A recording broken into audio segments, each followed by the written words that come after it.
Surgis de l'immensité des flots, ils apparaissent tous les ans à la même époque au large de l'île de Man, en mer d'Irlande.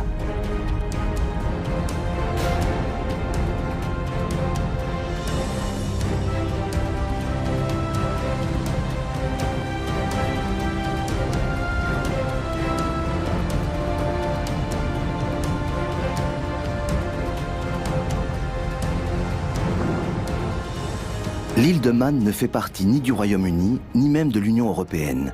Elle dépend directement de la couronne d'Angleterre. À bien des égards, c'est un territoire d'exception.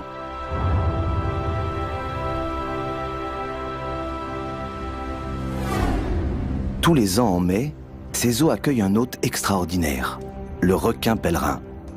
Un géant qui peut mesurer 12 mètres et peser 7 tonnes.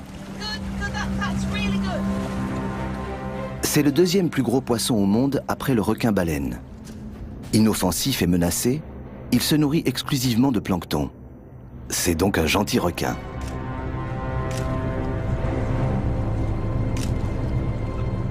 Jackie et Graham Hall l'étudient depuis des décennies.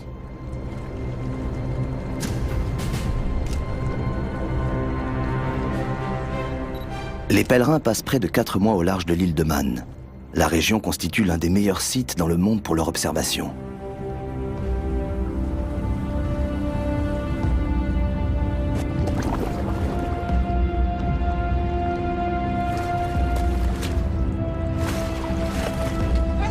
C'est bon, ça tourne.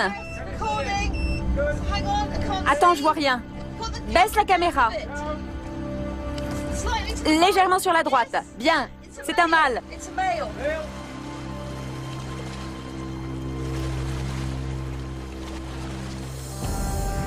Le mâle est reconnaissable à ses 2 organes génitaux situés sur le ventre, appelés ptérygopodes. Jackie et Graham sont maintenant tout près du requin. Ils vont tenter de l'équiper d'un émetteur satellite. Mais le requin change de cap et disparaît aussi vite qu'il était apparu.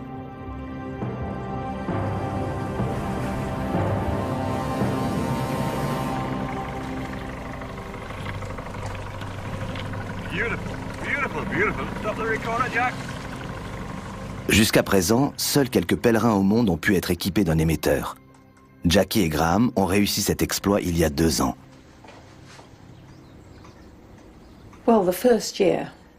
La première année, on a eu beaucoup de chance. On a réussi à mettre un émetteur sur une femelle de 8 mètres qu'on a baptisée Tracy. Elle a parcouru près de 10 000 km, elle a traversé tout l'Atlantique jusqu'au Canada. D'après Jackie, les requins pèlerins migrent sans doute jusqu'à l'océan Pacifique. Ces clichés lui permettent d'étayer sa thèse. L'aileron est au requin ce que l'empreinte digitale est à l'homme. Les chercheurs du monde entier mettent ainsi leurs photos en réseau pour identifier les individus.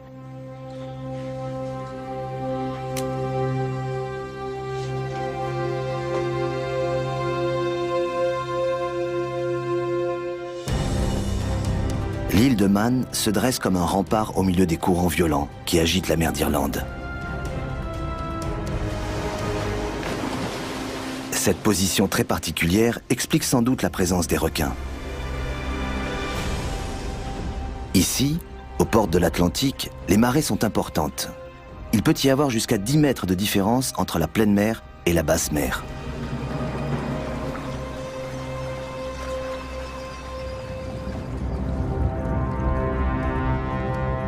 Les forts courants ramènent d'énormes quantités de plancton devant l'île de Man.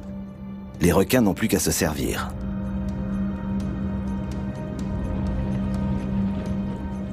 Leur gueule béante peut atteindre 1,50 m de large. Le requin avale 1000 litres d'eau par heure et toute la nourriture qu'elle contient.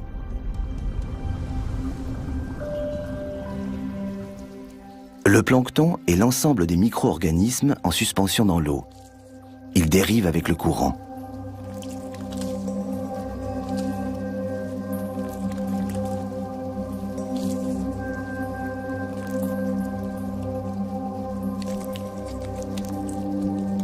Au fil de l'année, des bancs de plancton de plusieurs kilomètres de long s'éloignent ainsi des côtes européennes en direction du nord. Les requins pèlerins les suivent, la gueule grande ouverte. Des filtres situés à l'entrée de leurs branchies servent à retenir la précieuse nourriture. La quantité de plancton présente dans les océans varie avec les saisons. En été, c'est l'abondance. Tout le monde s'y met. L'étoile de mer, par exemple, libère ses larves dans l'eau sans soupçonner qu'elle risque un jour de finir dans la gueule du pèlerin.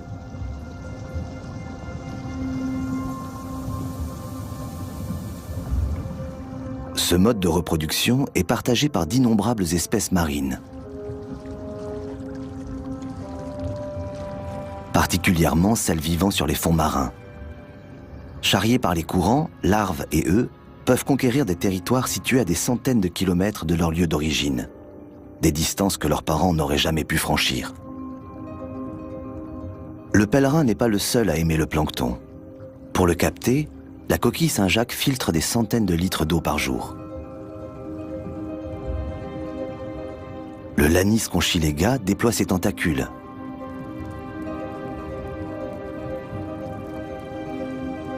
Les coraux mous et les hydropolypes laissent leurs bras se balancer au gré du courant.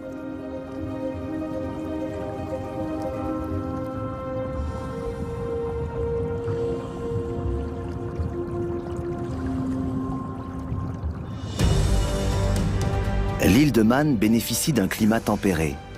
Les premières traces de la présence de l'homme remontent à 8000 ans. Ce site funéraire circulaire date du néolithique.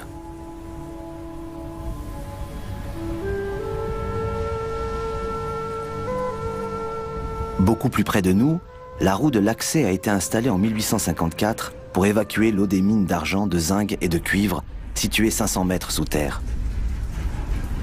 70 ans plus tard, les mines fermaient car elles n'étaient plus rentables.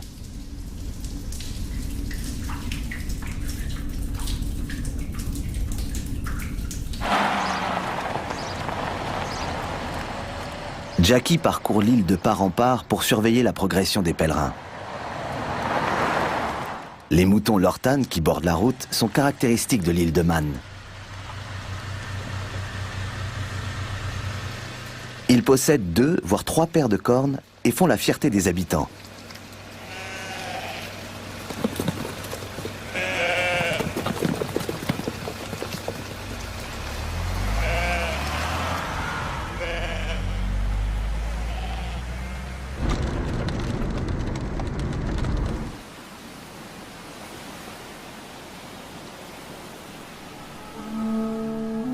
Les vallées reculées de l'île de Man abrite l'une des plus grandes populations de kangourous sauvages hors de l'Australie.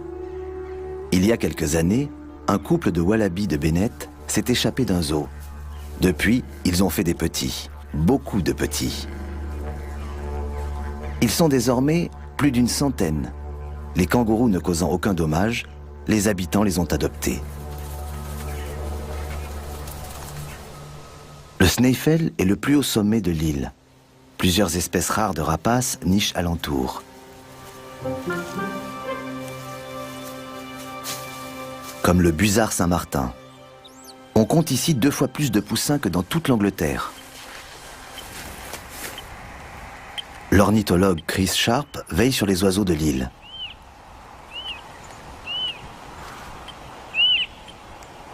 Il collecte régulièrement des informations sur leurs habitudes de vol et de chasse grâce à un système d'émetteurs.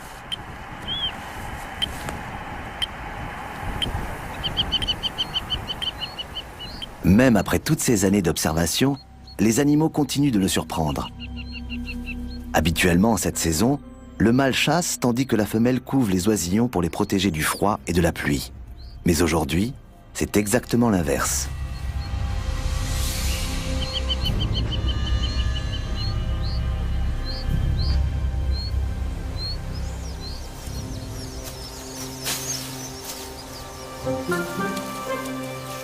Les busards Saint-Martin nichent au sol et pondent 6 œufs au maximum.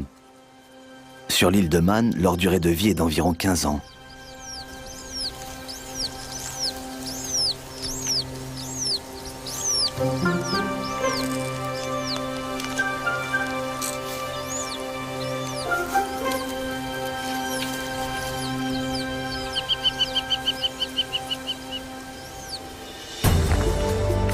Jackie ne prend la mer que lorsqu'elle a repéré un pèlerin.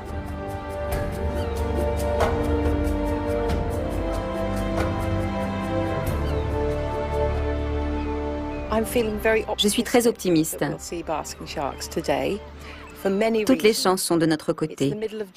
La mi-juin est une période très favorable pour voir des requins pèlerins. Il fait chaud et il n'y a pas beaucoup de vent. Regardez la mer. On voit des lignes argentées. C'est le plancton gras qui s'y agglutine, qui leur donne cette couleur argentée. Quand on cherche des requins, c'est d'abord là qu'on regarde. Et aujourd'hui, il y en a beaucoup. Au début de l'été, le plancton abonde le long des côtes. À mesure que l'été avance, que le soleil se fait plus généreux, ces bancs de plancton dérivent vers le nord. Les requins les suivent à travers l'Atlantique jusqu'en septembre. Jackie souhaiterait que leur route de migration soit protégée durant ces quelques mois d'été.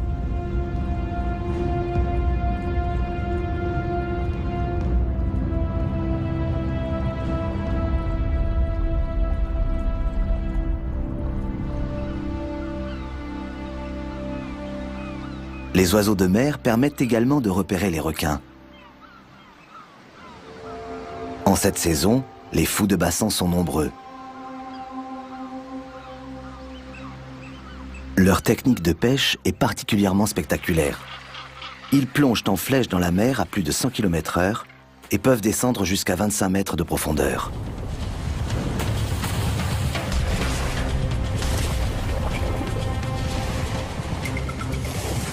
Ils mangent de petits poissons qui, comme les requins, se nourrissent aussi de plancton.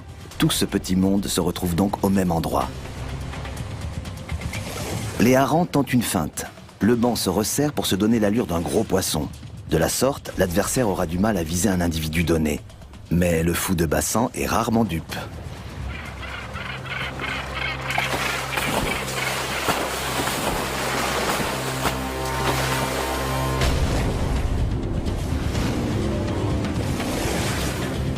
Le fou est bâti pour ses descentes en flèche. Son sternum très résistant lui sert de bouclier.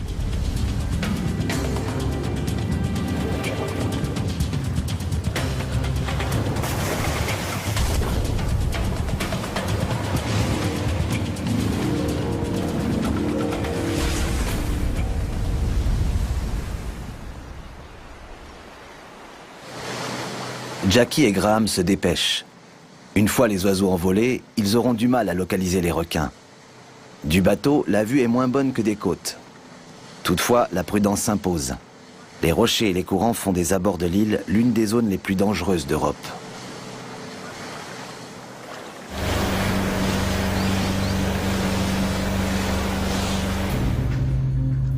Les méduses pullulent dans toutes les mers de manière cyclique.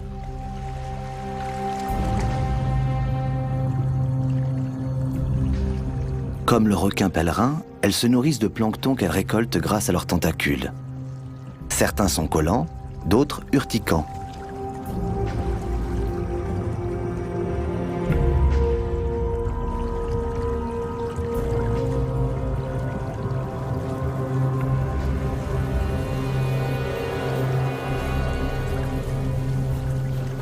Regarde celle-là, comme elle avance. Et il y en a des milliers. La méduse à crinière de lion est en pleine partie de chasse. Elle est cannibale.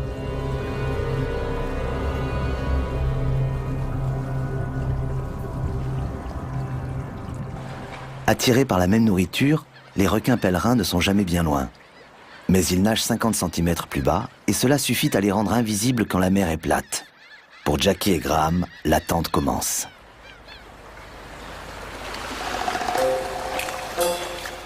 À marée haute, des phoques gris apparaissent sur les rochers.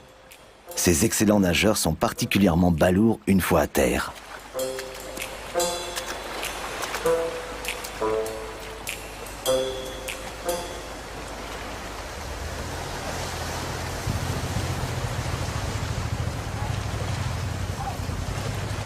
L'huîtrier pie n'a pas peur des visiteurs, contrairement aux phoques gris qui sont très vulnérables à terre et qui se sont réfugiés à bonne distance.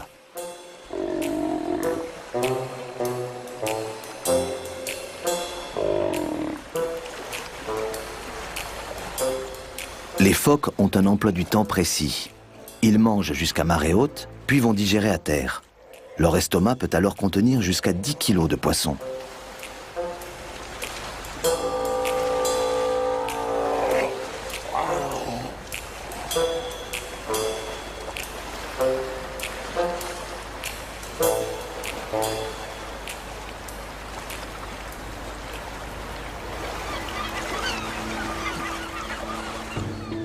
Les jeunes mouettes, elles, se moquent de la marée.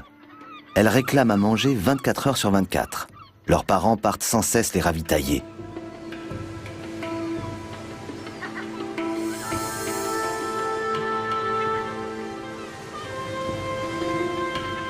Livrés à eux-mêmes, les poussins explorent alors leur bout de rocher.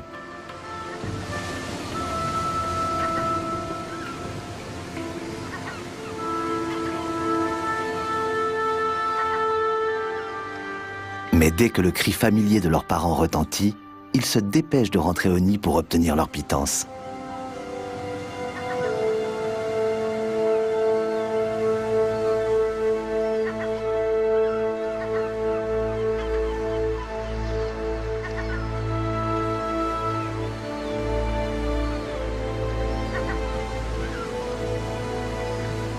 De leur côté, Jackie et Graham sont en mer depuis 12 heures déjà. En vain. On a fait 1 fois et demie le tour de l'île. On a parcouru 110 km. C'est très fatigant de scruter la mer comme ça. Elle était parfaite avec beaucoup de méduses, ce qui indique qu'il y avait beaucoup de nourriture. Mais on n'a pas vu de requins à la surface.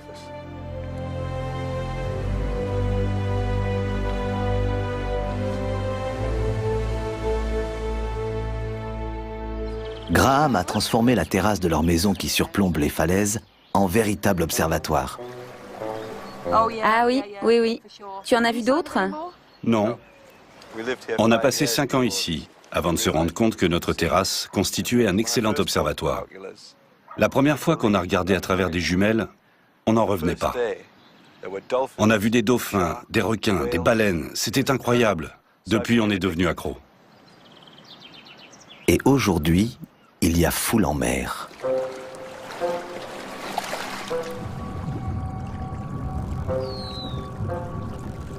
Pendant que les phoques gris pêchent dans la baie, un groupe de globicéphales passe au large.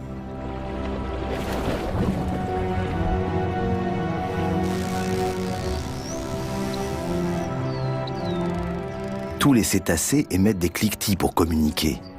Certaines populations auraient même développé plusieurs dialectes.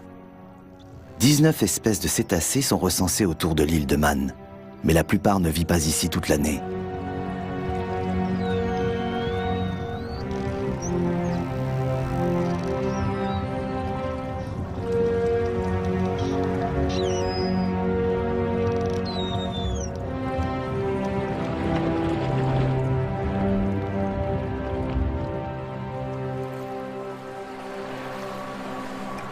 C'est bon, on a le temps. Le requin est très tranquille. Il est très difficile d'équiper un requin d'un émetteur satellite. Le risque de blesser l'animal ou de perdre l'émetteur est grand. Par mer agitée, l'entreprise est quasi impossible. Ici, à une dizaine de mètres. Ralentis. Coupe le moteur. Émetteur à l'eau, on l'a raté. L'émetteur est à l'eau. Oui, je l'ai. Ok, je le vois. Il est là. Oui, je le vois. Tu l'as? Oui, oui. Ah, on a failli le perdre. Waouh. Ah, mon Dieu. On a raté le requin, mais on a l'émetteur.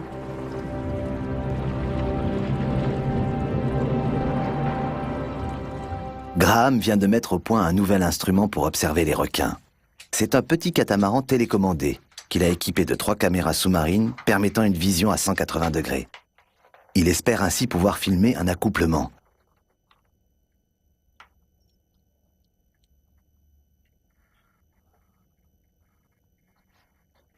Okay.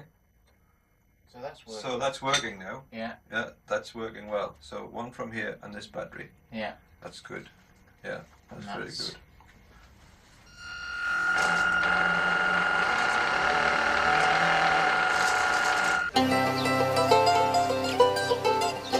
Les habitants de l'île de Man sont connus pour leur débrouillardise.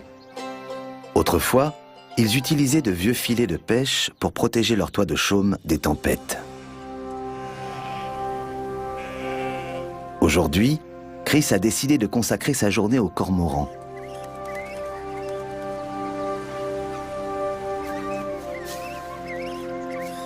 Les pêcheurs se plaignent de la prolifération de cette espèce, accusée de décimer les bancs de poissons. Ils la traquent sans pitié, en dépit des interdictions.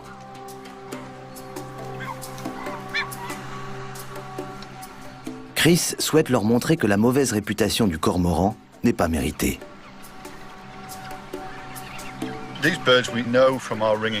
On connaît bien ces oiseaux parce qu'on les bague depuis des années dans toutes les îles britanniques.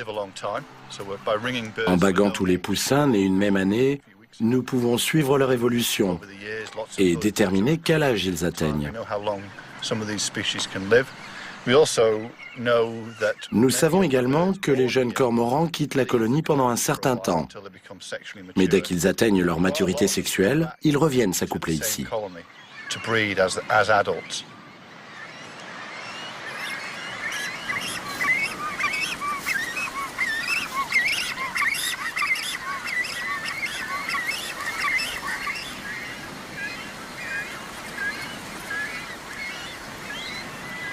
La saison de la ponte s'étale sur plusieurs mois.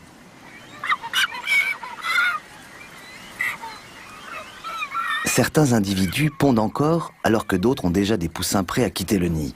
Cela augmente les chances de survie des petits.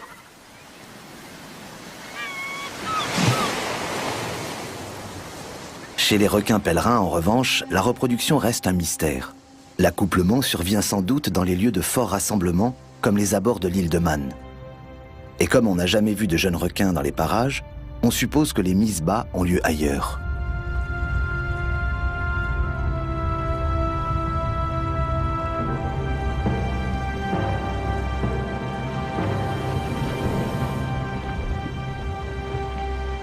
Infatigable, Jackie scrute de nouveau l'horizon à la recherche des requins. Mais au bout d'un moment, un phénomène bien connu des habitants survient, l'arrivée du brouillard.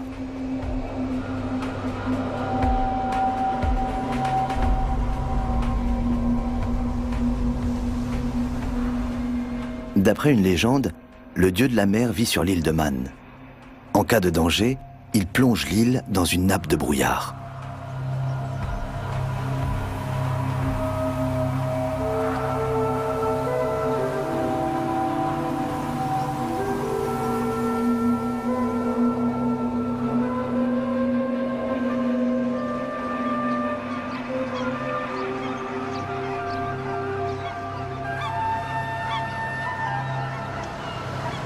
Les oiseaux préfèrent rester au sol.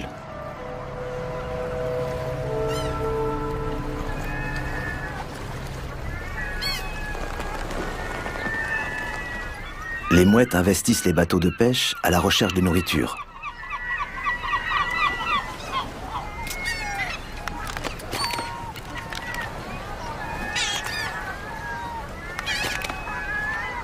Mais ce ne sont pas les seuls animaux à tirer profit de la situation. Et les pêcheurs à la ligne le savent bien. Car par temps de brouillard, les phoques se risquent dans le port.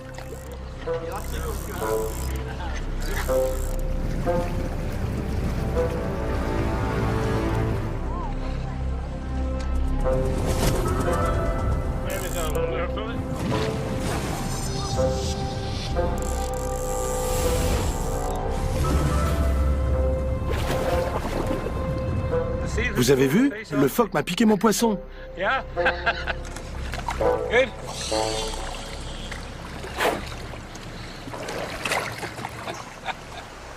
Les mouettes sont une menace pour beaucoup d'animaux. Cet huîtrier pie est dans une situation délicate. Il s'est éloigné un instant de son nid. Ses œufs sont maintenant doublement en danger. D'une part, les mouettes pourraient les repérer, même s'ils sont bien camouflés. D'autre part, ils risquent de se refroidir dans cette atmosphère humide.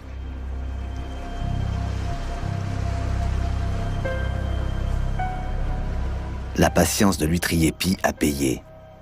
Un quart d'heure plus tard, il peut reprendre possession de son nid. Le brouillard semble se lever. Graham et Jackie ont levé l'ancre.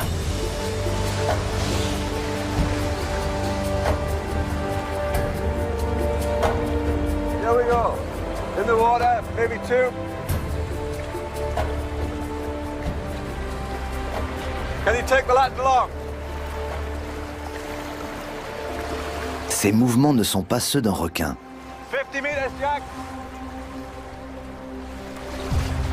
Ce sont des dauphins de ruisseau.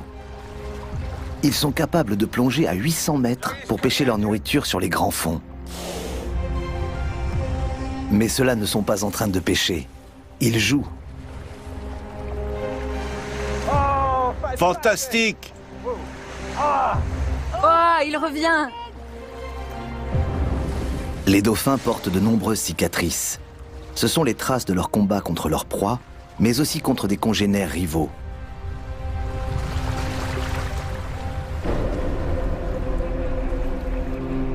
Peu après, le brouillard s'épaissit. On n'y voit pas à 10 mètres. Jackie et Graham doivent rentrer.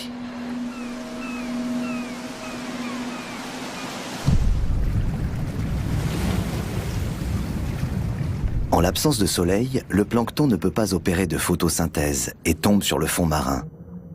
Les prédateurs le suivent, y compris les méduses. Mais les fonds marins sont dangereux. Bien que les anémones de mer soient parentes des crinières de lion, elles n'hésitent pas à utiliser leurs tentacules urticants sur leurs cousines pour assouvir leur faim.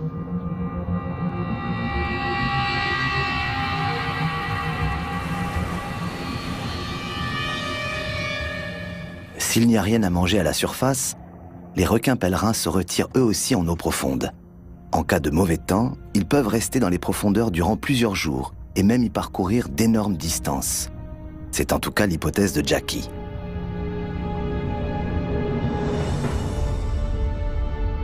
Pour se diriger, ils utilisent un organe spécial, la ligne latérale, qui leur permet de percevoir les vibrations de l'eau et de détecter les variations chimiques et les champs électriques.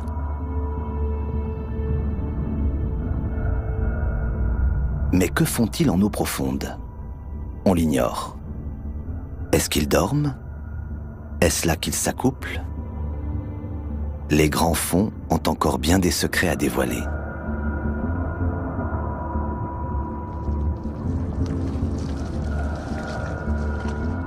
Les découvertes sont souvent le fruit du hasard.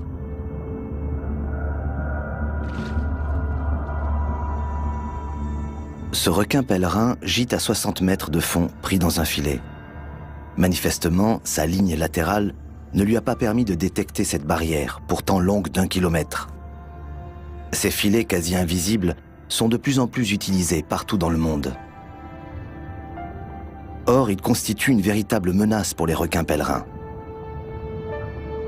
D'après les estimations, il y aurait encore près de 8000 pèlerins dans le monde.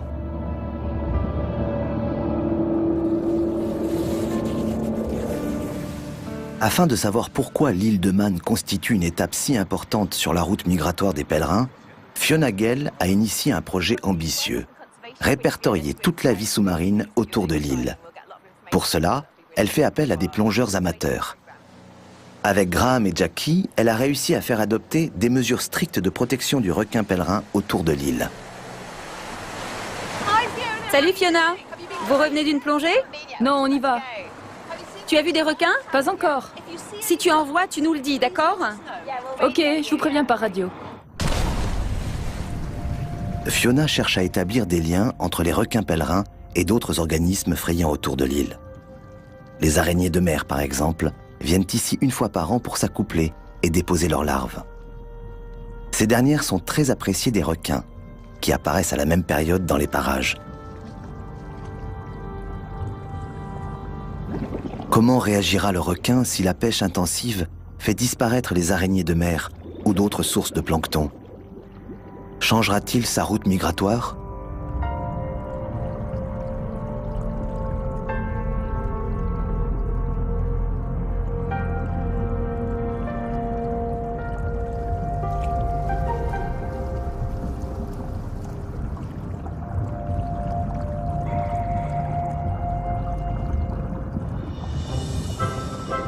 Les sèches ont la faculté de changer de couleur. Si elles sont rouges, c'est qu'elles se pâment d'amour. Lors de l'accouplement, le mâle dépose des capsules de spermatozoïdes dans les organes génitaux de la femelle.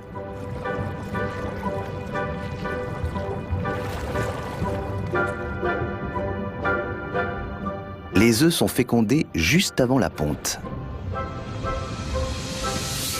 Cette fois, c'est la colère qui fait rougir le mâle. Son rival approche un peu trop près et pourrait déposer ses propres capsules de spermatozoïdes.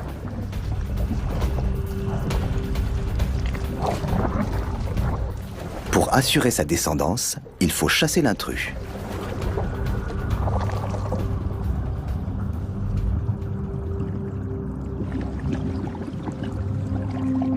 Une petite roussette observe Fiona et sa coéquipière. C'est un requin aussi inoffensif que son cousin le pèlerin et qui ne mesure pas plus de 50 cm.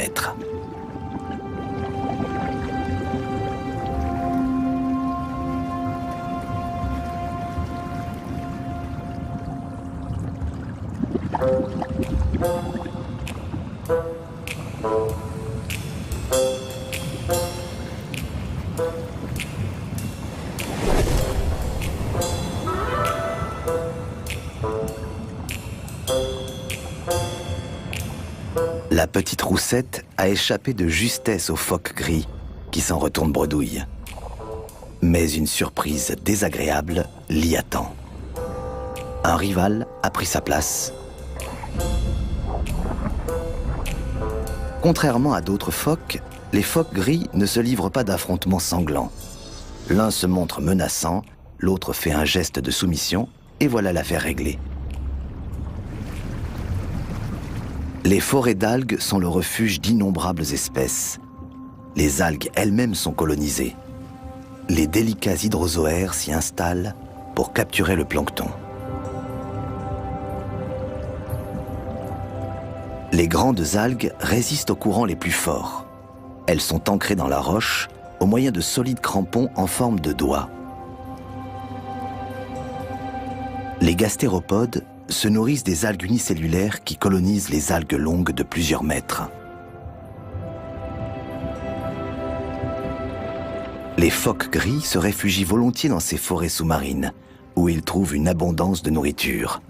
De là, ils peuvent aussi tout voir sans être vus. Celui-ci observe les plongeurs depuis un bon moment. Ils n'ont pas l'air dangereux. Du coup, il tente un coup d'éclat. Mais Fiona connaît bien les phoques. Un simple geste suffit à faire fuir l'impertinent.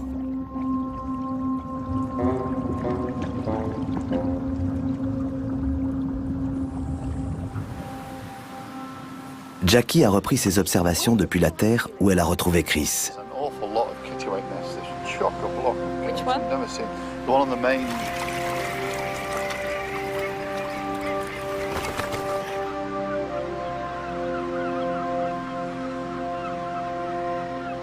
Les falaises d'ardoise sculptées par l'érosion sont spectaculaires. Pour l'homme, elles sont quasi impraticables. Mais pour les guillemots de Troie, c'est l'endroit idéal pour construire un nid.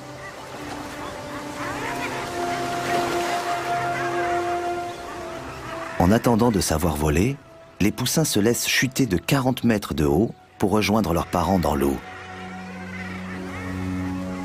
Pas étonnant qu'ils mangent autant. Leur graisse leur permet d'amortir le choc et accessoirement de supporter le froid.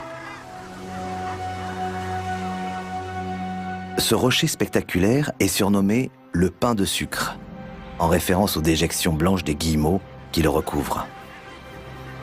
Il y a foule dans la zone de nidification des guillemots. Chris a dénombré près de 40 individus au mètre carré. Les étrangers ne sont pas admis. Les guillemots poussent de grands cris pour chasser tout oiseau d'une autre espèce.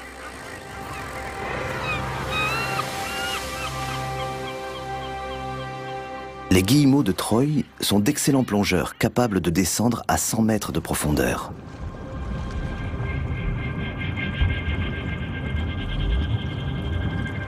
Mais eux aussi sont victimes des hommes. Près d'un tiers des oiseaux bagués par Chris meurent dans les filets de pêche.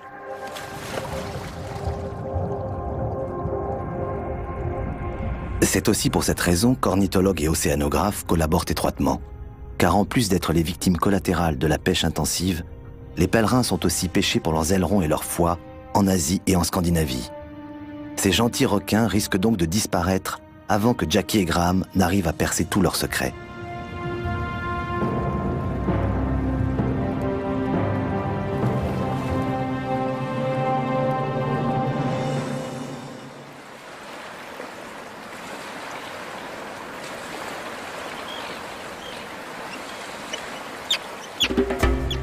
Aujourd'hui, l'ornithologue est venu photographier les nids des sternes arctiques.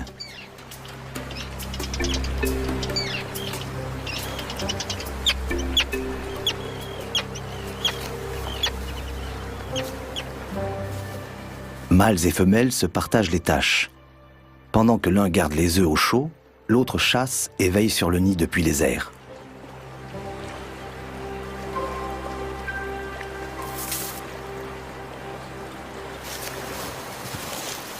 Mais dès qu'un intrus approche, il déserte les lieux.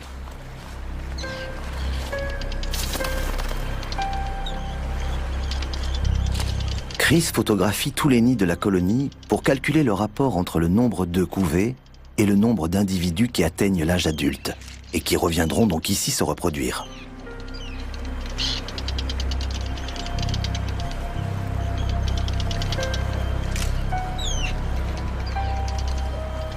La sterne arctique ne vient sur l'île de Man que pour se reproduire. Elle passe l'hiver à Madagascar. Chaque année, elle parcourt ainsi la moitié du globe, 30 000 kilomètres.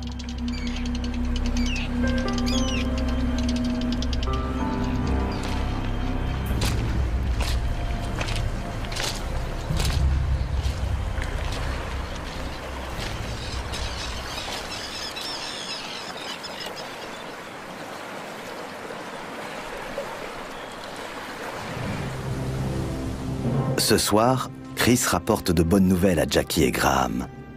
Les requins étaient visibles toute la journée au pied de la colonie de Stern, à la pointe nord de l'île. Le lendemain, après 2 heures de recherche seulement, Jackie et Graham repèrent un premier aileron. Graham souhaite utiliser pour la première fois son catamaran télécommandé équipé de 3 caméras sous-marines.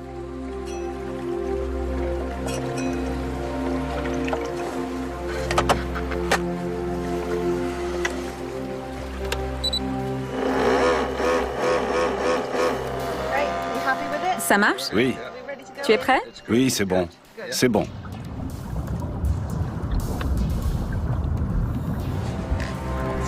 C'est super. Fantastique. On va arriver à filmer le requin? J'espère.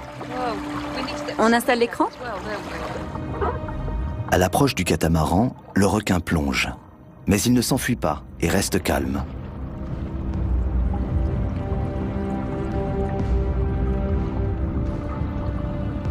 On voit quelque chose sur l'écran? Non, pas encore. On largue le kata au-dessus du requin et on le laisse dériver avec le courant.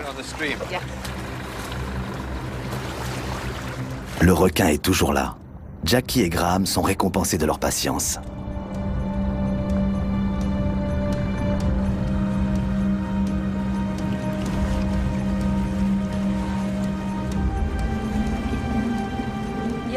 Je ne vois que des méduses. Ok. Et là, tu le vois? Oui, oui, oui. Sur l'un des écrans. Le requin mesure près de 9 mètres de long et pèse dans les 3 tonnes. Le catamaran miniature ne l'effraie pas.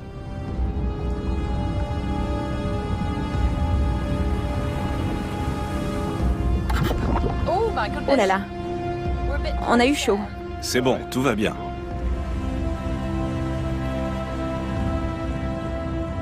Jackie et Graham avaient déjà vu des parasites sur les pèlerins, mais jamais d'aussi grands. Cette sangsue de près d'1 mètre de long ne semble pas gêner le requin.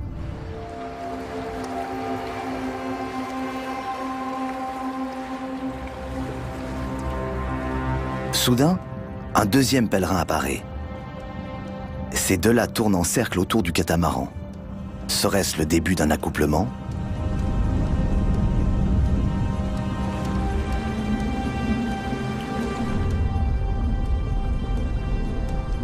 Non, il nage trop vite pour cela.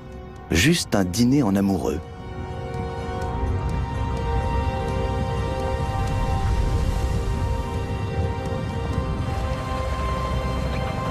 C'est super, parce que le requin n'a pas peur du tout du catamaran. Et les images sont de très bonne qualité. Je suis super content. L'un des requins s'éloigne. Jackie et Graham décident de tenter d'équiper le pèlerin qui reste d'un émetteur.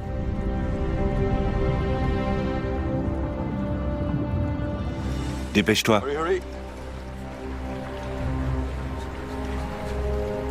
Garde un œil sur lui. C'est bon, il est calme. Il ne va pas s'enfuir. L'opération est délicate. La flèche ne doit pas pénétrer trop profondément, sinon elle risque de blesser le requin. Et pour que l'émetteur tienne, il faut absolument le planter dans l'aileron dorsal. 10. Ralentis, ralentis. Comme ça. L'opération se joue au centimètre près. Pour l'instant, l'animal reste étonnamment calme. Avance, avance. Oh non, il plonge. Ralentis. Ralentis, bien.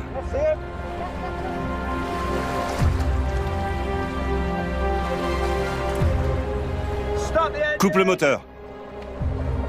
On est bon. Attention. Oui, on l'a eu. Mission accomplie.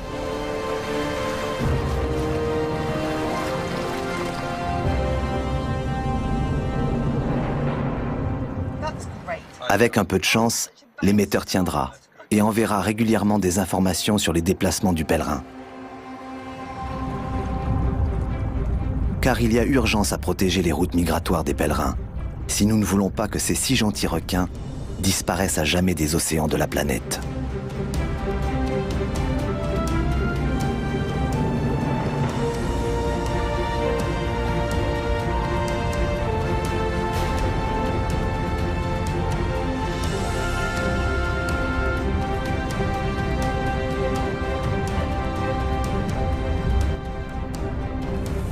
Restez avec nous pour la suite de nos programmes. Notre ronde des plus beaux villages de France nous emporte à Brantôme, surnommée la Venise du Périgord.